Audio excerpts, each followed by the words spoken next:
Good evening and welcome to Gunner Shot. Gunner Shot में आप सबका स्वागत है। वणक्कम, प्रणाम और जय हिंद। आज हम बात करने वाले हैं ताइवान इलेक्शंस के बारे में। कौन जीता, कौन हारा।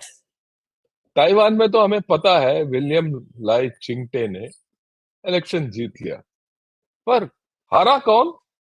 चाइना। और उसी के बारे में बात करने के लिए मेरे साथ हैं general Rajiv Narayanan. Rajiv, welcome to Gana Shot, and it's a very interesting topic. Let's see where we go. Yes, sir. Very, very interesting because, like, I was thinking that Xi Jinping put all his eggs in one basket, और basket के नीचे छेद हो गया। अंडे भी सड़े निकले। So अब थोड़ा एलैबोरेट करता हूँ, थोड़ा ताइवानीज पॉलिटिक्स के बारे में भी, कि भाई लोगों को पता नहीं होगा। जब से बना था ये रिपब्लिक ऑफ चाइना तो 1911 में बन चुका था, लेकिन जब से ये ताइवान बना था 1949 में, जब ये सिविल वॉर हार के आगे थे कॉमिंटांग वाले, 49 to 87 it was a martial law under a single party, Kuomintang KMT. 75 तक चियांग काई शेक उस मार्शल लॉ का प्रेसिडेंट था। He died, handed over power to his son Chiang Ching. वो 88 में मरा है, और 88 से 96 is the period when they started the transition towards democracy. Multi party को परमिट कर रहे थे। हालांकि द डेमोक्रेटिक प्रोग्रेसिव पार्टी, जिसको डीपीपी कहते हैं, they were formed in the 80s। At that time उनको इलीगल बोलते थे। 1996 is when for the first time they started on their constitution भी आ गया था तब तक, the multi party elections। और इनके elections फॉर दी हम जैसे पार्लियामेंट है उसका लेजिस्लेटिव असेंबली बोलते हैं, वो युआन बोलते हैं, लेजिस्लेटिव युआन। तो लेजिस्लेटिव युआन और प्रेसिडेंट का एक साथ होता है। अभी तक किसी पार्टी को, चाहे डीपीपी हो चाहे कॉमिंटांग हो, 96 के बाद किसी पार्टी को 2 सक्सेसिव प्रेसिडेंट टेन्योर से ज्यादा नहीं मिला है। इनका प्रेसिडेंट टेन्योर 4 साल का होता है। ये पहली बार है कि डीपीपी को तीसरा टर्म मिला है। इनफैक्ट शी जिनपिंग ने तो बहुत एड़ी का दम लगा दिया था, काफी थ्रेट भी किया था कि ये ना हो, लेकिन जीतने के बावजूद ये हुआ है कि 2004 में जैसे हुआ था, तब भी डीपीपी के जो प्रेसिडेंट बने थे चेन शुई दान, उनके सेकेंड टर्म आया था, हंग पार्लियामेंट आया। 2004 के बाद ये हंग पार्लियामेंट आया। इन द सेंस, उस स्लाइड में भी दिखाऊंगा आगे चल के, 52 केएमटी को मिला है, 51 डीपीपी को मिला है। तो it's a hung parliament. Colour अगर लेते हैं झंडों का, केएमटी का ब्लू है, पैन ब्लू बोलते हैं वो, और डीपीपी का ग्रीन है, पैन ग्रीन। मेरे अंदाजे से नवंबर के महीने में भी किस्सा क्लियर हो गया था कि भाई डीपीपी जीतने वाला है, क्योंकि तब तक केएमटी और ताइवान पीपुल्स पार्टी टीपीपी, इन दोनों में गठबंधन के टॉक्स चल रहे थे कि एक ही टिकट होगा। कोई कहता है कि टीपीपी प्रेसिडेंट चाहता था और केएमटी को वाइस प्रेसिडेंट, केएमटी प्रेसिडेंट चाहता था, टीपीपी वाइस प्रेसिडेंट। वही नॉर्मल लड़ाई, बट नॉर्मल था नहीं। अगर उसके बारे में पढ़िए आप, तो बिल्कुल गुत्तम गुत्ते के हद तक पहुंच चुका था। हाथापाई होने वाली थी, उनको अलग करना पड़ा था, और बहुत ही ज्यादा तू मैं और गाली गलौज हो चुका था। तो वहीं क्लियर हो गया था कि भाई डीपीपी अब क्लियर है, क्योंकि जैसे ही ये दोनों ने अपने टिकट अलग अलग दिए, क्योंकि वो रजिस्ट्रेशन का भी टाइम आ रहा था नवंबर को, आई थिंक 18 या 19 कुछ था डेट उनका। वोट्स और 7 नवंबर को ये लड़ाई हुआ था। हाँ, 7 नवंबर को ये लड़ाई हुआ था। वोट्स बट गए। अभी ग्राउंड स्वेल में ये है कि अभी जो चर्चा ताइवान में भी शुरू हो गया है कि जो यूथ है, क्योंकि ये तो पूरा यूथ का खेल था। यूथ बिल्कुल नाराज़ है शी जिनपिंग और सीपीसी से, उनको तो कुछ लेना-देना नहीं है सीपीसी के साथ। आम आदमी के साथ उनकी दोस्ती है, शादी अभी भी होते हैं उनके, लेकिन सीपीसी के साथ वो कहते हैं कोई रिश्ता नहीं रखना है। अब ये चर्चा हो रहा है कि उधर के यूथ को, मेनलैंड के यूथ को बताएं कि डेमोक्रेसी तो ऐसे होता है, डेमोक्रेसी ले आओ, क्योंकि वो भी समझते हैं शी जिनपिंग अभी बहुत ही वीक विकेट पे है। वीक विकेट पे है। सो ये स्टार्ट था sir. The other video that you had, we can have a look, जो ग्राउंड से लेडी बात कर रही है, बता रही है क्या हुआ ताइवान में। राइट। मैं सबको बताना चाहता हूँ, ये डॉक्टर अगस्ता क्रिस्टीना चेन है, जो शी इज अ लेडी। वो एक थिंक टैंक में है ताइवान में। वो हमारे शो में पहले भी आ चुके हैं, राइट। उनसे मैंने बात किया जिस दिन ये इलेक्शन हुआ था, और वो बहुत उत्सुक थी। फिर मैंने बोला, क्रिस्टीना, आप मेरे को एक छोटा सा क्लिप दे दो, आपका विचार क्या है इस इलेक्शन के बारे में। तो उन्होंने ये क्लिप दिया, राइट। तो पहले हम ये क्लिप देखेंगे, फिर okay. And viewers, and I would like to thank Jenna Shankar for giving me this opportunity to say something about Taiwan's elections. And I would like to say it is very meaningful for Taiwan. Indeed, as General Shankar's note pointed out, this election result is a huge victory for Taiwan's democracy.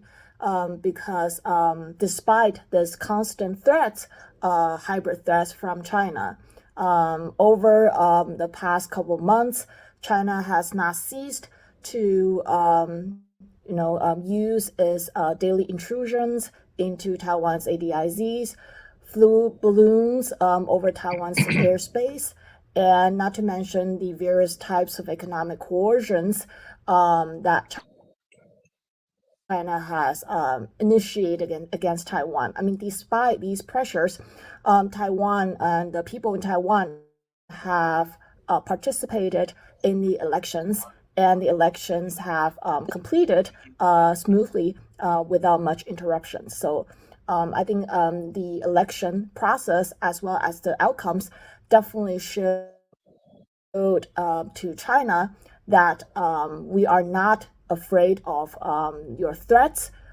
In Taiwan, we are actively participating, and we continue to actively participate in democratic processes. So I think it is true that it's a victory, a huge victory for democracies.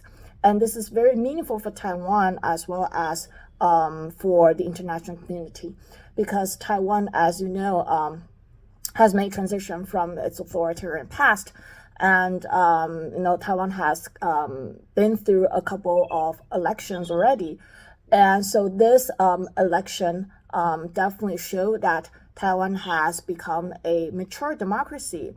And the people in Taiwan have been very resilient. I mean, Taiwan does have a resilient democracy with a very active civil society. So I think that is very important for Taiwan as well as the international community. And then speaking for my own personal experience, me and my two kids have participated in this election. So I myself voted this time, and my kids, they were watching the news. They were there when the news were broadcasting the the results, counting the votes. So they were very curious about it, and they asked me a lot of questions. So I gave them the answers, and I also explained Taiwan situations to my kids. I mean, they're like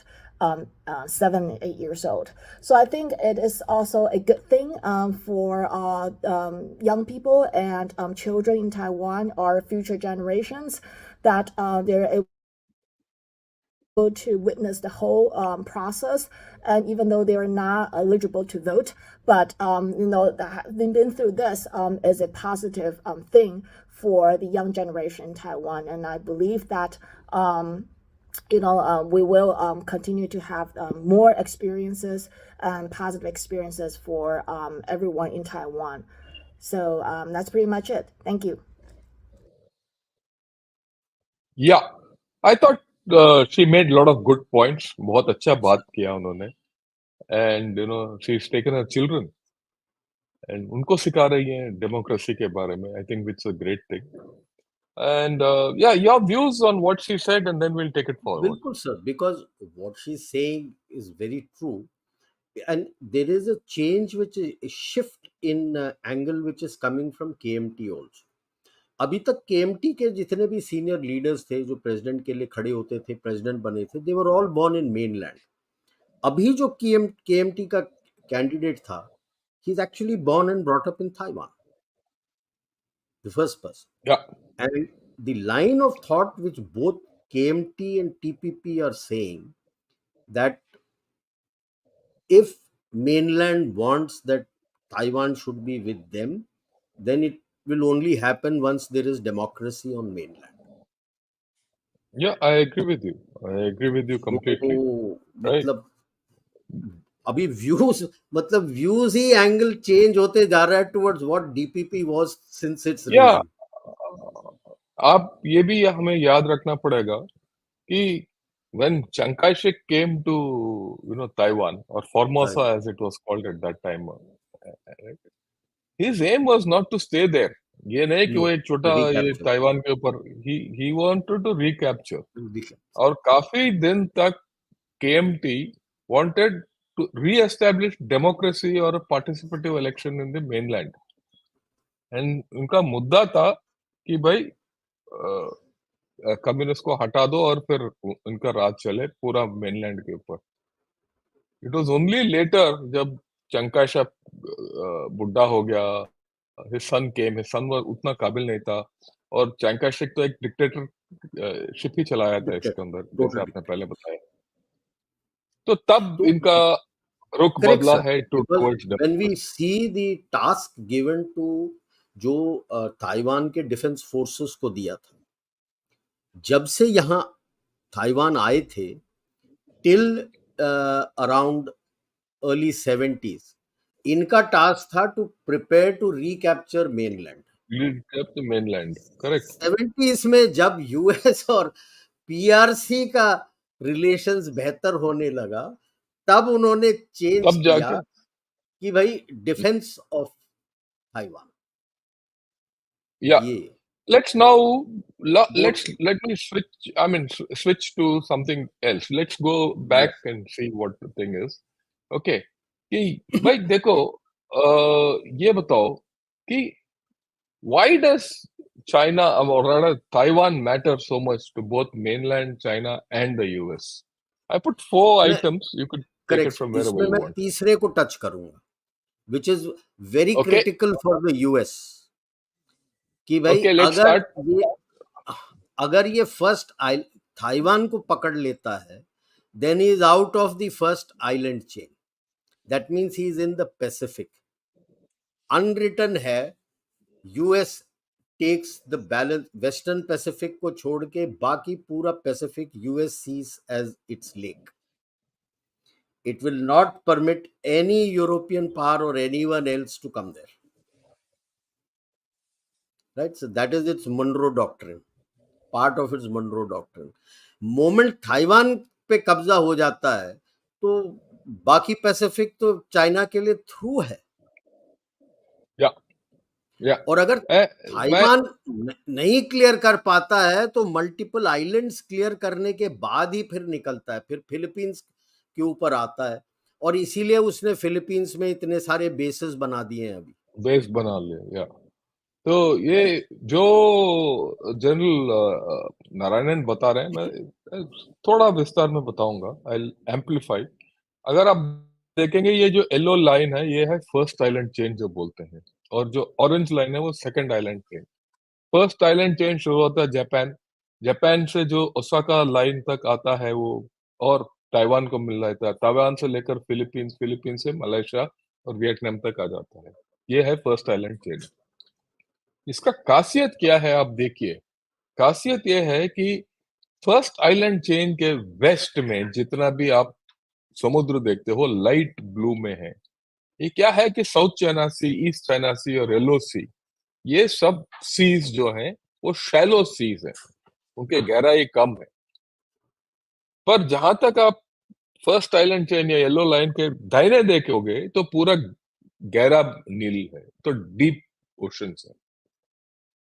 अगर China को अपना पूरा navy deploy करना है, उसको चाहिए, उसके वो इतना एयरक्राफ्ट कैरियर बना रहा है, सब बोल रहे हैं कि सबसे बड़ा नेवी है वगैरह वगैरह। ये नेवी को डिप्लॉय करने के लिए उसको ओपन ओशन चाहिए, और ओपन ओशन तक पहुंचने के लिए ये फर्स्ट आइलैंड चेन को काटना चाहिए। क्यों? क्योंकि ये फर्स्ट आइलैंड चेन एक लकीर नहीं है, इसमें काफी आइलैंड्स हैं, और ये आइलैंड के बीच में थोड़े थोड़े ये स्ट्रेट्स हैं जिसके जरिए जा सकते हैं।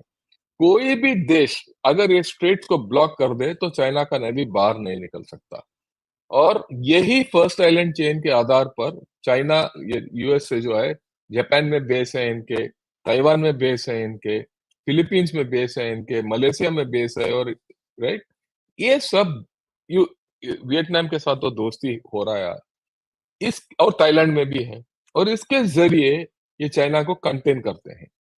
अगर बीचों बीच ताइवान को इन्होंने पकड़ लिया और कब्जा कर लिया तो ये फर्स्ट आइलैंड चेन टूट जाता है, और चाइना का नेवी को डिप्लॉय करने के लिए जगह मिलता है, और सीधा उसके बाद सेकंड आइलैंड चेन के ऊपर अटैक। सेकंड आइलैंड चेन में ज्यादा जगह नहीं है जहां आबादी है। अगर ये पार हो गया तो फिर वेस्टर्न यानी ईस्टर्न पैसिफिक में चले ईस्टर्न जाते हैं। पैसिफिक। ईस्टर्न पैसिफिक जो जनरल नारायणन बता रहे थे कि ये चाइना का लेक है, सॉरी चाइना का नहीं, यूएस यूएसए का लेक है। वो मनरो डॉक्ट्रिन के मुताबिक इसको यहाँ कोई आ नहीं सकता, पर इसीलिए अगर ताइवान गिर गया चाइना के हाथ में तो ये पूरा दरवाजा खुल जाएगा। इसीलिए यूएसए के लिए बहुत इंपॉर्टेंट है। Any other point you want to add and then हाँ वील सर, सी द क्योंकि other thing. Taiwan main fulcrum है, उसने दोनों साइड इसीलिए अपना अड्डा जमाया, एक जापान के साथ और नीचे फिलीपींस के साथ, नीचे फिलीपींस के, ताकि ये राइट, आप तोड़ नहीं पाओगे, तो इसीलिए ये किया हुआ। So we can go back to the right, other back, things. Okay, yeah हाँ, अभी बताइए। तो अभी जैसे rejuvenation of his dream, rejuvenation dream को मैं बोलता हूँ रिजुविनेशन ऑफ हिज ड्रीम, क्योंकि ड्रीम तो उस बेचारे का स्टार्ट होने के पहले ही दब गया, खत्म। इकोनॉमी इतना नीचे चला गया। तो मेन ताइवान में उसको उस ताइवान का इकोनॉमी और उसका इंडस्ट्री, और खास करके चिप का इंडस्ट्री, क्योंकि आगे जो फ्यूचर उसके जितने भी अपने जैसे chip manufacturing ability next point है, दोनों को कंबाइन कर रहा हूँ कि वो चिप मैन्युफैक्चरिंग चाहिए उसको, क्योंकि जितने भी इमर्जिंग और डिसरप्टिव टेक्नोलॉजीज हैं उनमें ये इलेक्ट्रॉनिक्स की उसको बहुत सख्त ज़रूरत है। अगर एआई बोल रहा है, जैसे कि मैंने एआई में जाना है, ये करना है, तो ये न्यू जनरेशन चिप्स जो छोटे छोटे नैनोमीटर्स, 5 नैनोमीटर्स, ये सब नहीं हो सकता। बीच में बड़ा हो हल्ला किया था कि मेरे नए आई अपने वन प्लस में मैं तो 5 नैनोमीटर का चिप बना दिया, और शोर शराबा हो रहा था कि चाइना को मिल गया है। लेकिन अभी निकल के आ रहा है कि जो एमएसएमई ताइवान का मेनलैंड में था, उसके थ्रू उसको चिप मिला है, उसके पास काबिलियत नहीं है। लेकिन रिवर्स ये हुआ, इतना ज्यादा जो दबाव और थ्रेटन करने लगा है, ये सारे एमएसएमईज जो हैं ताइवान के, they want to come out. In fact Japan और साउथ कोरिया के भी काफी एमएनसी है, वो अब आपस में रीडिस्ट्रीब्यूट करना चाहते हैं ये सारे को, और चिप्स का एक बड़ा हिस्सा ताइवान तो इंडिया को ला रहा है। तो ये उसके लिए और उसके इकोनॉमी के लिए, इन्हें लो एंड मीडियम लेवल इकोनॉमी तो वो बन जाएगा, हाई एंड के लिए उसको बगैर इस टाइप ऑफ टेक्नोलॉजी जो ताइवान के पास है वो नहीं मिलेगा। मगर बिगेस्ट इसीलिए आजकल बोलता है नहीं नहीं आप ही आप कर लेंगे, मिल लेंगे, क्योंकि अगर लड़ाई लड़ेगी तो अगर वो सोचता है कि उसको ये इकोनॉमी मिल जाएगा, कुछ नहीं मिलेगा। चिप्स विप्स कुछ मिल रहा है, कुछ नहीं मिलेगा, फैक्ट्री वैक्ट्री सब खत्म हो जाएंगे।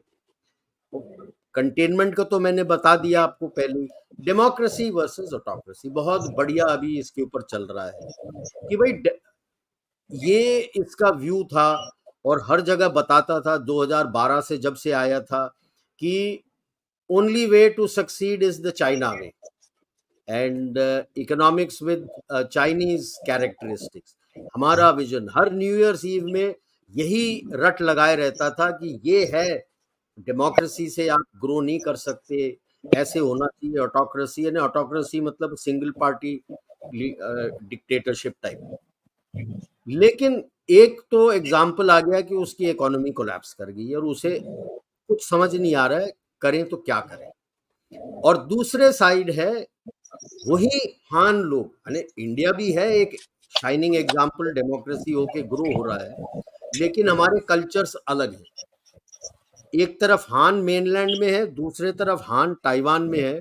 एज अ डेमोक्रेसी किस तरह से उसने अपने इकोनॉमी को डेवलप किया है, टेक्नोलॉजी को डेवलप किया है, सब कुछ किया है। यानी दोनों इकोनॉमीज सपोर्टेड बाय वेस्ट थे, लेकिन चाइना में ज्यादा ग्रो नहीं हो पाया, यहाँ ग्रो हो गया। तो ये एक और टकराव आ जाता है और इसीलिए धीरे धीरे ताइवान के अंदर चैटर आ रहा है कि भाई डेमोक्रेसी आओ, हम साथ काम कर सकते हैं, अगर डेमोक्रेसी नहीं है तो हम साथ काम नहीं करेंगे। मेनलैंड को खबर दे। नहीं, एक और बात है कि ये शी जिनपिंग हर वक्त बोलता रहता है कि ये Chinese characteristics, democracy with Chinese characteristics, हमारा कम्युनिज्म विद चाइनीज कैरेक्टरिस्टिक्स। ये ताइवान में जो डेमोक्रेसी का खेल हो रहा है, अब उस लड़की ने भी बताया आपको, राइट, तो बच्चों के साथ ले जाके वोट कर रही है और वो खुश है और बच्चों को समझा रही है।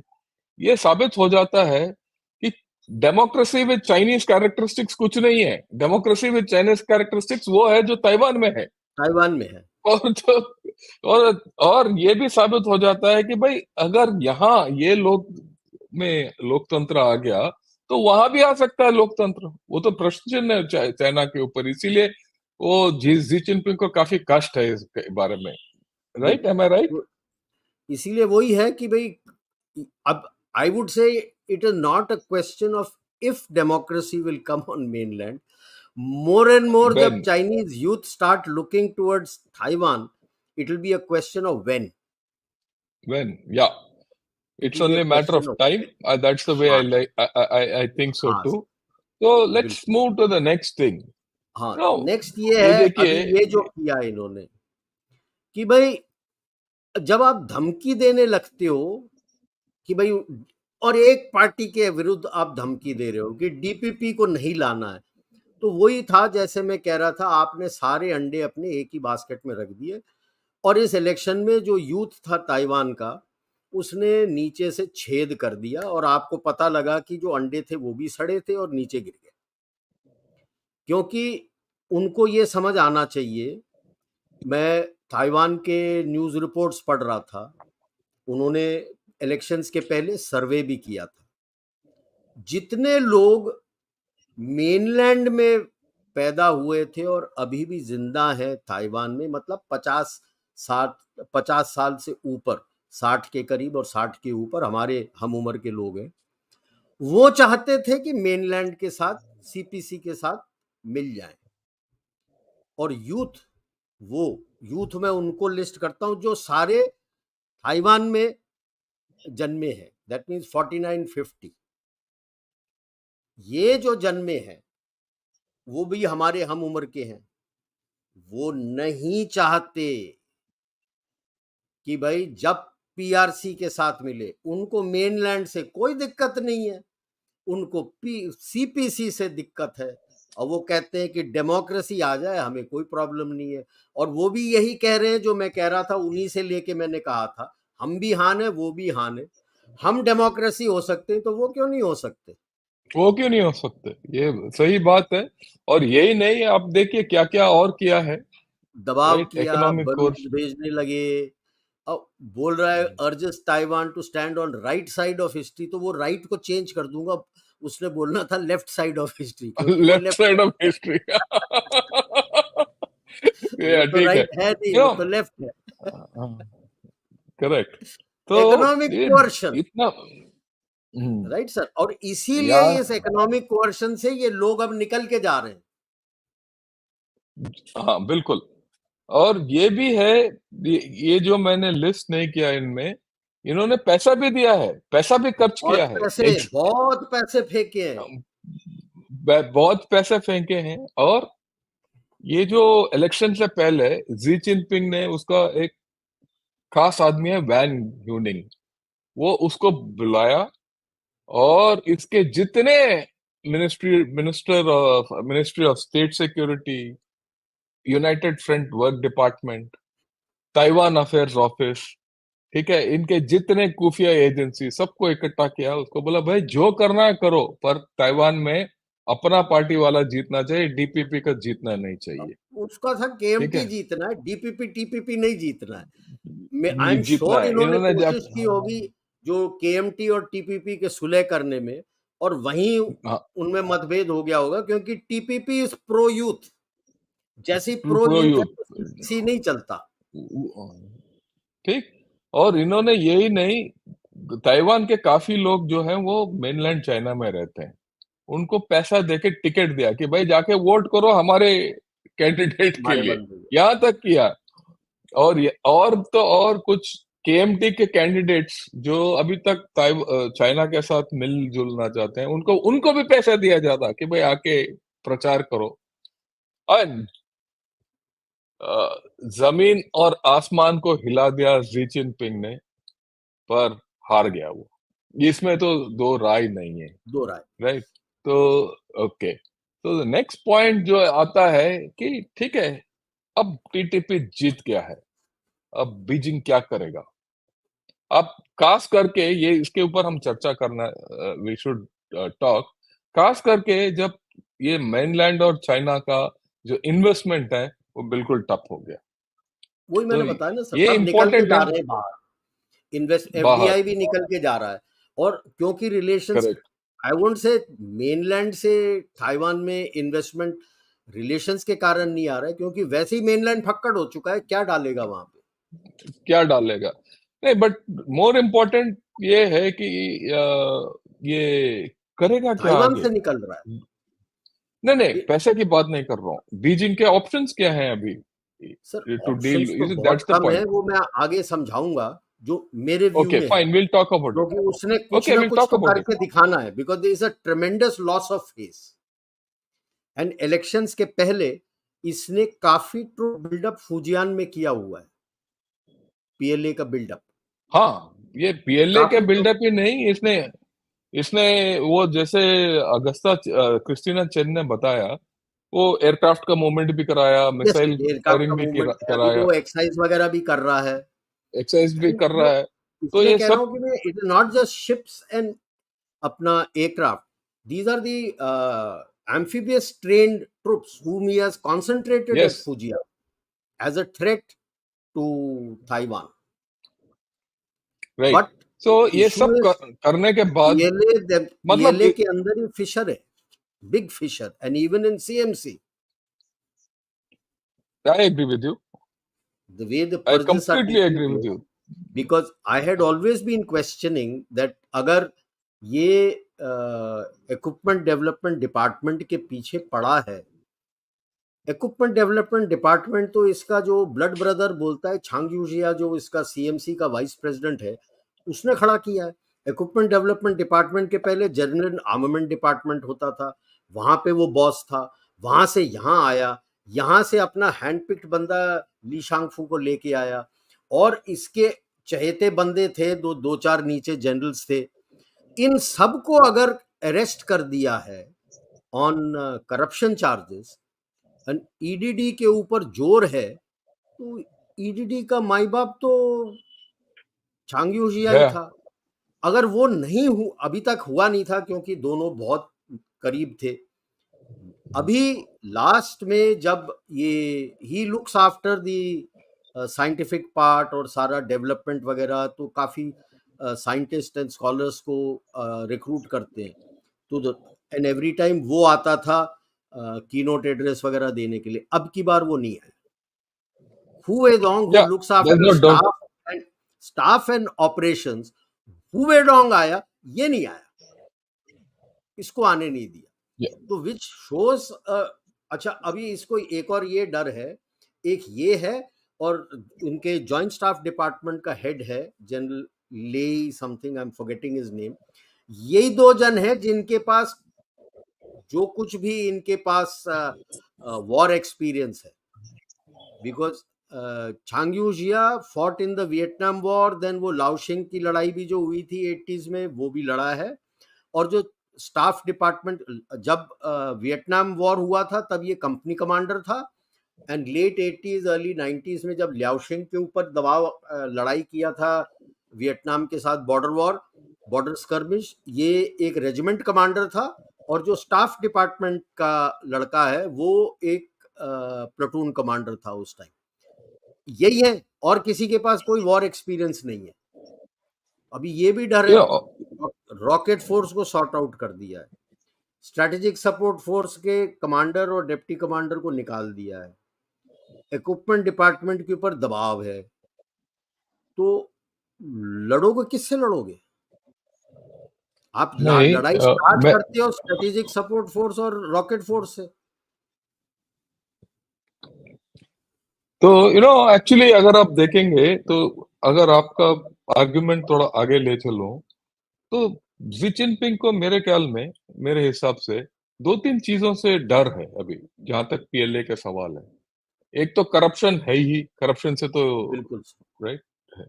दूसरा, ये सब अगर घोटाला हो रहा है तो उसका रॉकेट सिस्टम, ये सिस्टम, स्पेस सिस्टम सब सेकंड रेट है। वो कल पता नहीं काम करे या ना करे, राइट, ना करे। तीसरा, जिस तरीके से ये पर्ज कर रहा है सबको, इसका विश्वास किसी के ऊपर है ही नहीं, और मेरे ख्याल में अब बाकी उल्टा विश्वास भी नहीं है उनका, क्योंकि जैसे आपने बताया समझदार भी होगा वो बताएगा भी नहीं सर, समझदार होगा तो बताएगा भी नहीं। और मेरे ख्याल में इसको एक कहीं ना कहीं डर है कि कल के दिन मेरे अगेंस्ट ये पीएलए कू कर देगा। सर ये भी है, इतना डरता है प्लेन से ट्रैवल करने के लिए कि मेरे को गिरा देंगे। आजकल चाइना के अंदर भी कहीं जाता है तो बुलेट ट्रेन से ही जाता है, वो बुलेट ट्रेन से जाता है। तो ये अपने जहाज में एयरक्राफ्ट में जाता ही नहीं है। So these are the things which what you said, sir, अगर रॉकेट फोर्स और स्पेस में घोटाला हो रहा है तो क्या बाकी इस घोटाले से परे हैं? Then it परे है, वो तो वो भी तो है। On your aircraft, your ships and the weapons and equipment that you're giving to your PLA. नहीं, वही बात तो आप बोल रहे थे इससे पहले कि इक्विपमेंट का जो यूटिलिटी है, राइट, जैसे इसका एयरक्राफ्ट कैरियर है, वो ज्यादा शिपयार्ड के अंदर रहा है और बाहर नहीं कम, तो उसका को क्या फायदा है? वो लोहा है इतना बड़ा। Example of the misfiring of the rocket sir, जब नैन्सी पेलोसी आई थी 2022 में, शी केम टू अपना ताइवान, अगस्त सितंबर किया sir. After that he fired a total of 11 missiles. 6 of them were long range. They were supposed to go Taiwan के परे, उसके EEZ में उसने जगह बनाया था जहां नोटैम वगैरह दिया था, जाके किधर गिरे? EEZ of Japan. वो उल्टा है, एक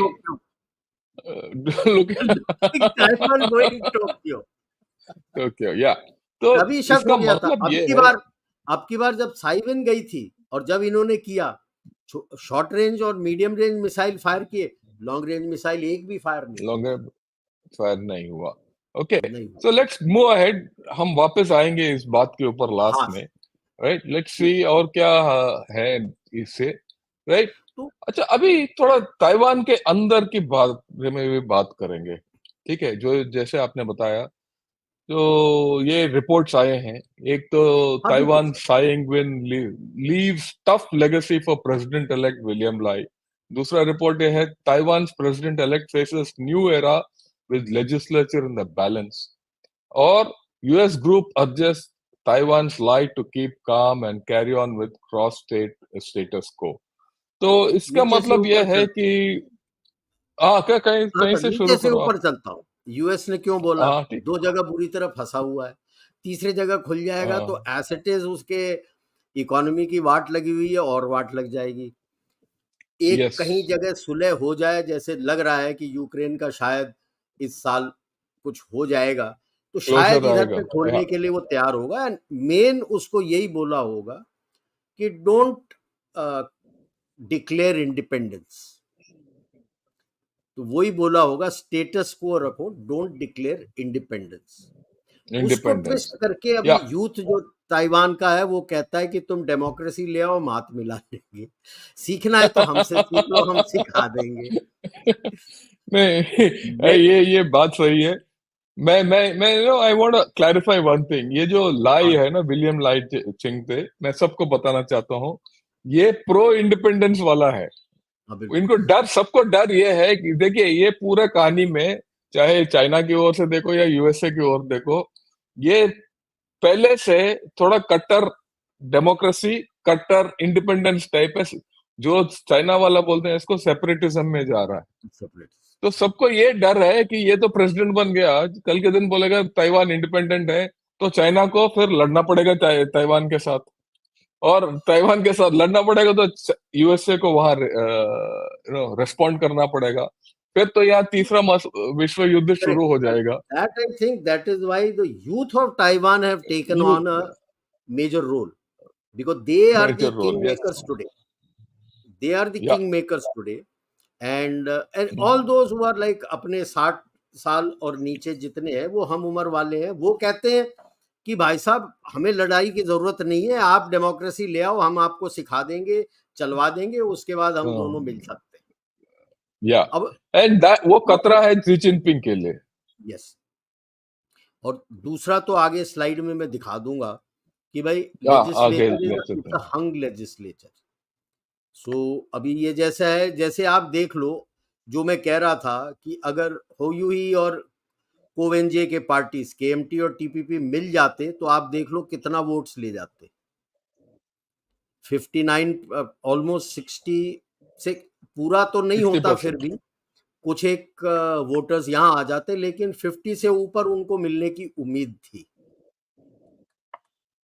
अभी इसको केवल 40% मिला है, और टोटल वोटिंग जितना हुआ है, वो एलिजिबल वोटर्स केवल 75% आए थे वोट करने के लिए, 25% नहीं आए थे। अब हंग असेंबली है, आप देख लो, डीपीपी के पास केवल 51 सीट है, सेकेंड लास्ट राइट में जो दिया है। कॉमिंटांग केएमटी के पास 52 है, ताइवान पीपल पार्टी के पास 8 है, और जो बच जाते हैं 2 सीट वो इंडिपेंडेंस के पास गए। अभी केएमटी और चाइना को ये डर है कि अगर लेजिस्लेचर के अंदर टीपीपी और डीपीपी जुड़ गए तो उनको मेजॉरिटी हो जाता है, क्योंकि 51 + 8 59 सीट्स हो गए, इनको 57 चाहिए। तो ये अभी बैलेंस कैसे करेगा, क्या करेगा? टीपीपी स्टेटस क्वोइस्ट है, तो विलियम लाइचिंगते उनके साथ सुलह करके बैलेंस करके करेगा, क्या करेगा? अभी आगे चल के देखते हैं किस तरह से कहता है, क्योंकि उसके पास मेजॉरिटी है नहीं। राइट। तो और ये पहली बार है ताइवान के हिस्ट्री में जहां जो प्रेसिडेंट है उसको लेजिस्लेटिव का फुल बैकिंग नहीं है। तो 2004 के मामला बाद, क्या है कि 2004 के हाँ बाद इस 2004 पहली या बार हो रहा है कि ही डजंट पहले हैव। बार, या आई एग्री, तो अब जो ही डजंट करना हैव। चाहता है वो क्लियर करना है उसने। 2 जगह से इनका ये होता है, कोई मेजर डिसीजन, पॉलिसी डिसीजन होना है तो एक तो लेजिस्लेटिव युआन के थ्रू निकलना है, उससे ज्यादा पहले जब बिल टेबल हो जाता है, for it to become an act, वो रेफरेंडम में जाना है। पीपल ने जब रेफरेंडम कर दिया तो ही हो जाएगा। अब ये वहां पे मुमकिन है, कई लोग उठेंगे कि हमारे यहाँ क्यों नहीं होता। यार ये एक छोटा सा प्रदेश है जिसके 19 डिस्ट्रिक्ट है, ठीक है, 19 डिस्ट्रिक्ट वाला एक स्टेट है, तो वहां पे ये सब चल सकता है। इतने बड़े देश में जब इतने सारे डिस्ट्रिक्ट वगैरह है, ये रेफरेंडम वगैरह करना थोड़ा मुश्किल होता है, आसान नहीं होता। मुश्किल है, ये छोटा सा राइट। प्यादा है, उसी तरह से अपना स्विट्जरलैंड छोटा सा प्यादा है, वहां पे वो रेफरेंडम हो जाता है, यहाँ होना थोड़ा दिक्कत आता है।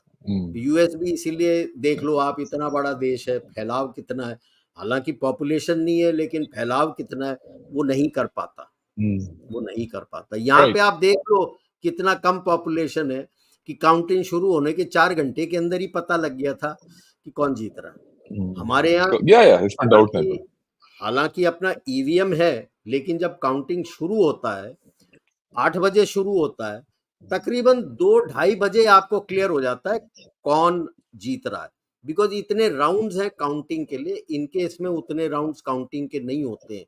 अपने इसमें 12, 13, 15 राउंड्स होते हैं, इनके इसमें तो ज्यादा राउंड्स नहीं होते, तो जल्दी पता लग जाता है। या इट्स तो अभी यही मुश्किल है जो उसने बैलेंस करना है, क्या कर सकता है, और इसी जगह पीआरसी प्रेशर ला सकता है केएमटी और टीपीपी के साथ मिलके। तो अभी देखना ये है, इसका सत्ता ना चले। हाँ, टीपीपी के सत्ता ना चले और 4 साल बाद ये जीते ना, या उनको यही तो उम्मीद है कि डीपीपी दोबारा ना राइट। आए। तो ये हंग ओके। असेंबली का यही एक थ्रेट है कि बाहरी ताकत किस तरह से इस्तेमाल करेगा, और यहाँ तो बाहरी ताकत वो बैठा हुआ है शी जिनपिंग। शी जिनपिंग, तो अभी थोड़ा शी जिनपिंग की ओर चलते हैं, हाँ सर, राइट। तो ये वो बात है, William Lai's presidential victory risks further tensions with Beijing, इसी के बारे में हम बात करेंगे। हाँ और sir, Washington is watchful, Washington थोड़ा वॉचफुल अनप्रेडिक्टेबल, है। तो वॉचफुल इसी है। का था जो मैंने बनाया था एक, वो ताइवान स्ट्रेट्स वाला है, या वो एक्टिविटीज एक्सरसाइज वगैरह ये है अभी। हाँ हाँ, सर, या उन्होंने राइट। एक्टिविटीज जो क्या एयरक्राफ्ट, है कि ये शुरू कर दिया उन्होंने ऑलरेडी, बट अभी एक्चुअली फुल जोर शोर से नहीं है, फुल नहीं है, छोटे भी but exercise. they've started their exercises, right. अभी तो इलेक्शन हो गया, इससे क्या फर्क पड़ता है, हम अभी भी एयरक्राफ्ट चलाएंगे, ये चलाएंगे, वो चलाएंगे, उन्होंने शुरू कर दिया। तो ये बताइए अभी आप। अभी ये है कि ये जो ब्लू डॉटेड लाइन है लेफ्ट वाला, इसको कहते हैं मीडियन लाइन। ये 1955, इन्हें ये पहली बार नहीं है, चाइना ने पहले, माओ त्से-तुंग ने 2 दफा कोशिश की थी ताइवान पे कब्जा करने के लिए, एक 54 में, एक 58 में। 54 की लड़ाई के बाद एक यूएस का जनरल है बेंजामिन डेविस जूनियर, 55 में उसने ये मीडियन लाइन ड्रॉ कर दिया था, जो बीच में है तकरीबन ताइवान स्ट्रेट्स के। ताइवान स्ट्रेट्स जो है बीच में, जो है साउथ चाइना सी को ईस्ट चाइना सी, या इंडो चाइना सी को ईस्ट चाइना सी से जोड़ता है। मैक्सिमम चौड़ाई जहां पे साउथ की तरफ आप देखते हैं 180 किलोमीटर है, और ऊपर की तरफ जहां ताइपे दिया है वहां 130 किलोमीटर। तो ताइवान का ये है कि इसके एक तो ये पेंगू आइलैंड है जो अपने साउथ वेस्ट पे दिखाया हुआ है, पेंगू ग्रुप ऑफ आइलैंड्स, ठीक है, ये ईस्ट है मीडियन लाइन के। मीडियन लाइन टेसिटली एक्सेप्टेबल है, दोनों साइड ने ऑफिशियली तो डिक्लेयर नहीं किया, तीनों साइड ने, लेकिन यूएस ने चाइना को ये बताया हुआ है तब से कि अगर कोई मेजर फोर्स आप इस लाइन के अक्रॉस परमानेंटली लाने की कोशिश करेंगे तो हम हमला करेंगे। In short it is like a red line, उसके परे आप रह सकते हैं। अब इसमें स्यापा क्या है, इसके परे 2 ग्रुप ऑफ आइलैंड्स हैं, एक नीचे से देखिए राइट साइड में किनमेन, उसी के साथ ये वुइचू जो आइलैंड्स है बीच में, ये किनमेन आइलैंड्स के अंदर आ जाता है। किनमेन आइलैंड्स 6 किलोमीटर दूर है मेनलैंड से, 6 किलोमीटर दूर है केवल, और ऊपर है मात्सू, मात्सू के शुरू के आइलैंड्स तकरीबन 12-15 किलोमीटर दूर है, और ये दोनों much west of the median line. अगर उसको ये सोचता है शी जिनपिंग कि यार पूरे ताइवान पे कब्जा करना मुश्किल है, क्यों, ताइवान का जो आप ये जो लेफ्ट साइड पे मैप है आप देख लो, ग्रीन है और बीच में कितना चौड़ा येलो एंड ब्राउन पैच है, ये पहाड़ है, माउंटेन रेंज है। तो प्लेन्स केवल ईस्ट में है और हल्के हल्के वेस्ट में है और हल्के हल्के ईस्ट में है, मैक्सिमम प्लेन एरिया वेस्ट में है। तो पहाड़ों के ऊपर जाके लड़ना इतना आसान नहीं होता। तो मेरा मानना है कि वुइचू आइलैंड ले ना ले, किनमेन और मात्सू को तो ले लेगा। पिछले बार जब अप्रैल में साइवेन गई थी यूएस में, इसने अपने किनमेन आइलैंड्स का इंटरनेट काट दिया था, सबमरीन केबल, 3 दिन तक कोई इंटरनेट नहीं था वहां पे। सो अगर वो सोचता है कि मैं नहीं कर पाऊं तो इन दोनों को कब्जा कर लेगा, बोलेगा first stage of reunification has started. लेकिन या अगर जैसे वो सिंगम में बोलते ना, आता माजी सटकली, उसकी सटकली तो क्या पता वो पूरा हमला करने भी आ जाए।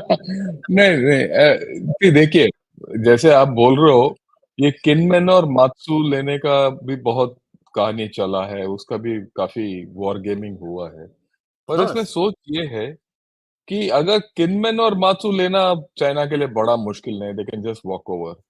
पर बात यह है, दैट वुड हैव जितने जो भी अनरिटन एग्रीमेंट्स हैं, अंडरस्टैंडिंग्स हैं, और written, whichever way it is, वो सब का उल्लंघन हो जाएगा।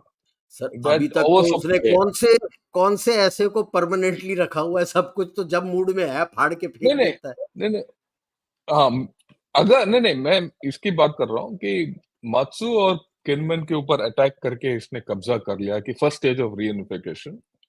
मेरे हिसाब से वो लास्ट स्टेज ऑफ रीयूनिफिकेशन होगा। क्यों? That will allow US to deploy forces.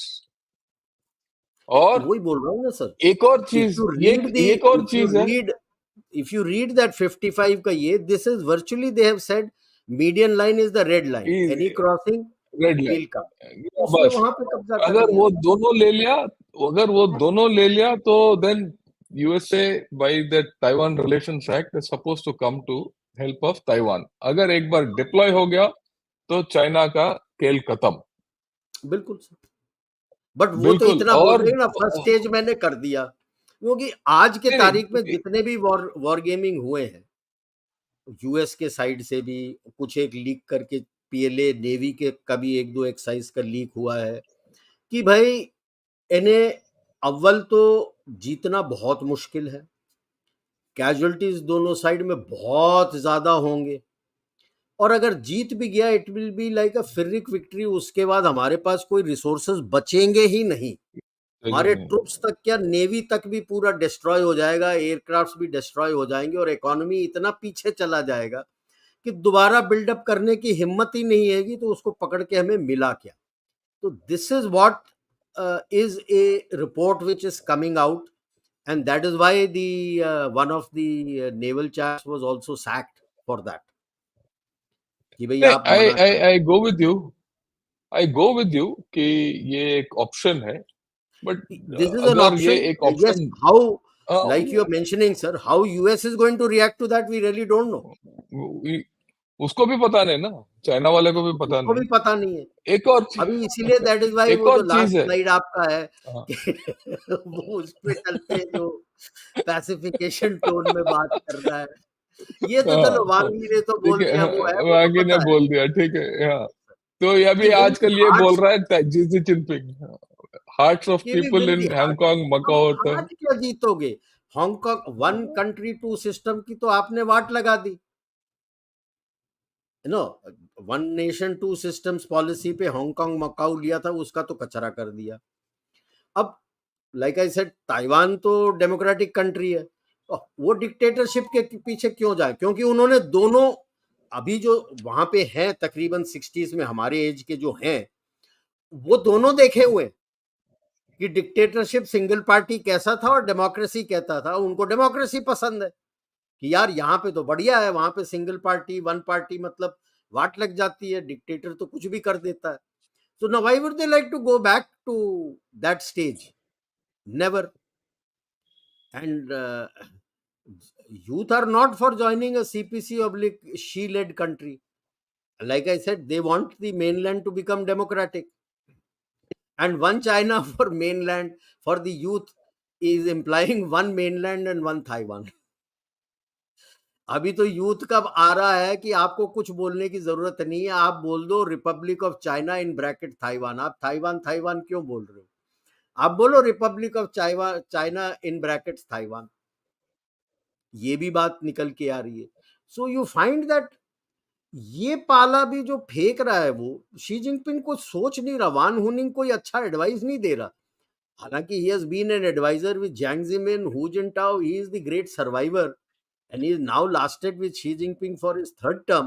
But ये कोई win hearts and minds of people, मतलब हांगकांग की वाट लगा दी आपने, सब कुछ कचरा कर दिया और बोल रहे हो हार्ट्स एंड माइंड्स जीतो. यहां तक कि अभी यूएस में भी प्रोसेस शुरू हुआ है to table a bill in the Congress to deny all rights to Hong Kong and consider Hong Kong as part of mainland. As part of part of adversary. हाँ, part of Adversarial mainland, status. so it becomes a part of adversary.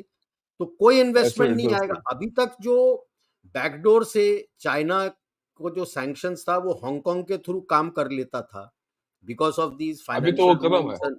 वो खत्म. Moment the bill is tabled and passed, he is finished. It's gone.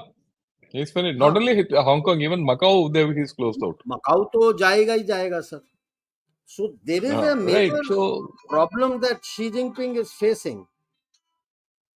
There is a major problem that Xi Jinping is facing. On that, there's no this thing. So the problem is that Taiwan is going to be a huge problem for Xi Jinping. Yes. तो सवाल आता है हम क्या करें. तो सवाल उसका अभी आंसर करते हैं.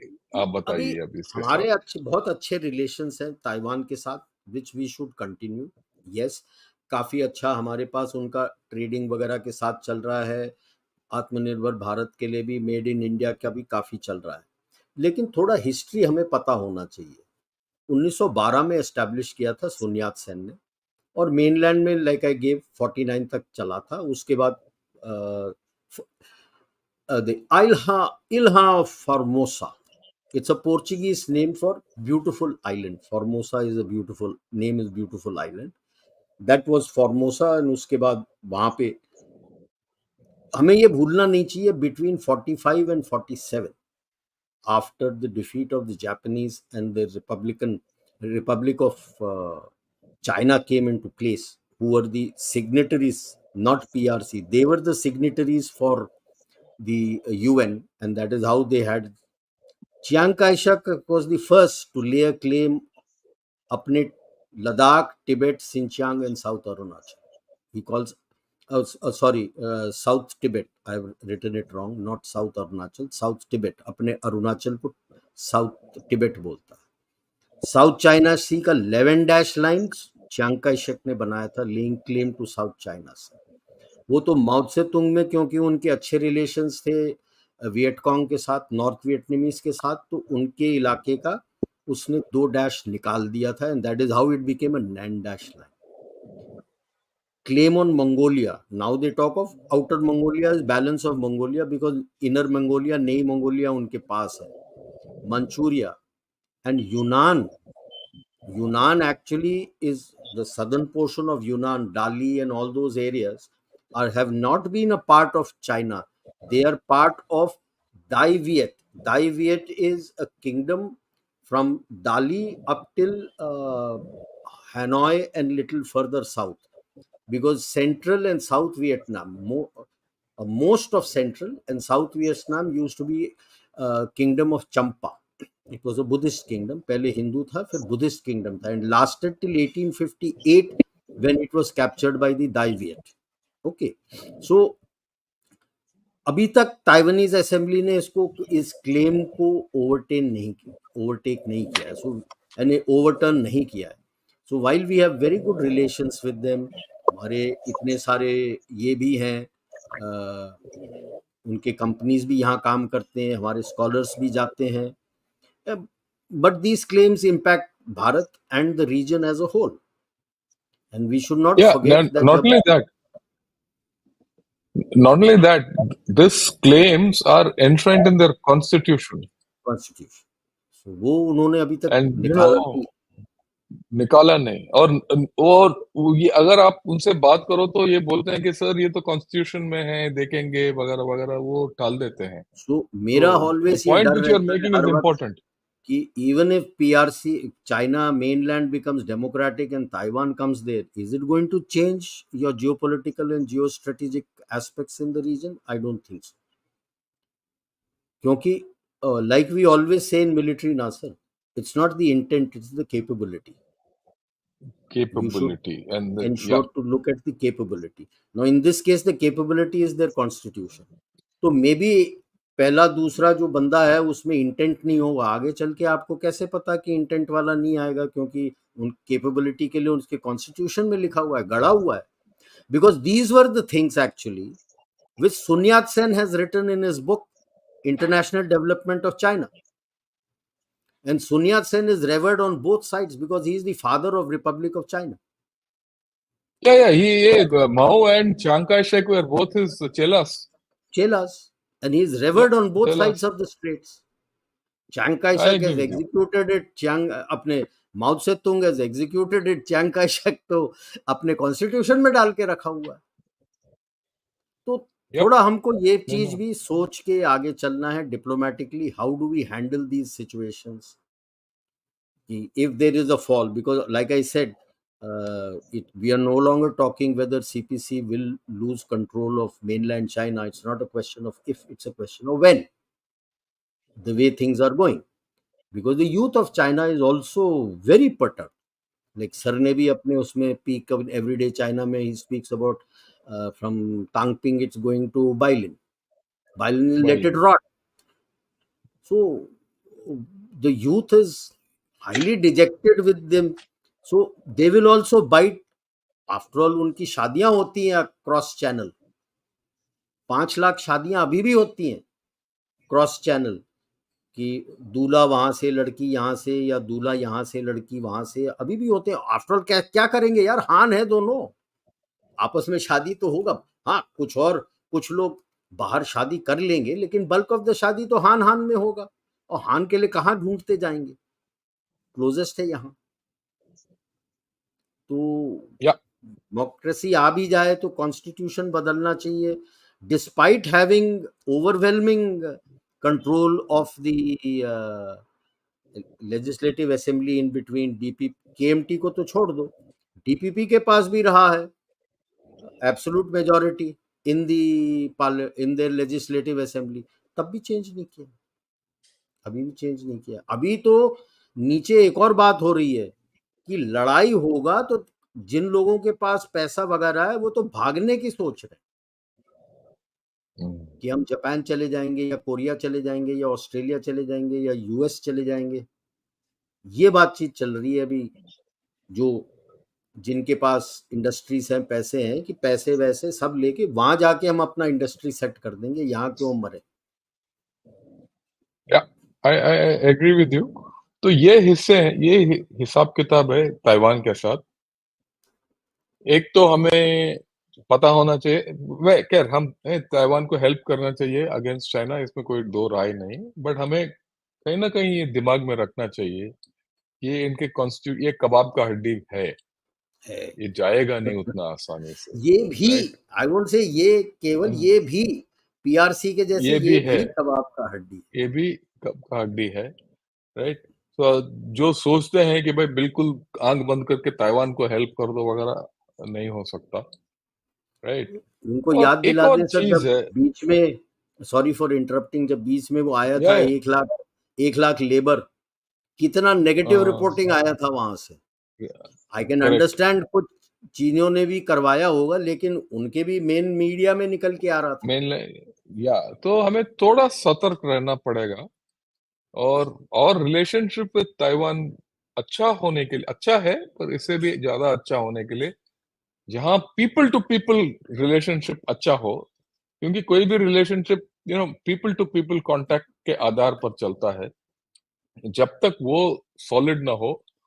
और relationship with Taiwan also have a little bit of a question mark, right. I would say let it be transactional. हाँ, जब ट्रांजैक्शनल तक it's people to people contact अच्छा नहीं बन जाता है, लेट इट स्टे ट्रांजैक्शनल।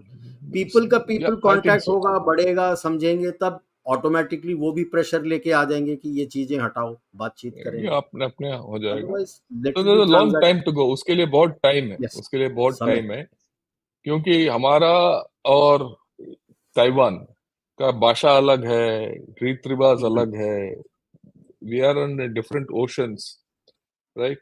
और तो we'll see how it goes, but I thought we had a terrific thing, gave a 360-degree view of कि ताइवान के साथ कहाँ क्या हो रहा है, चाइना का क्या हालत है और हमारा क्या स्टेक्स है। Should we take a few questions? Sure sure.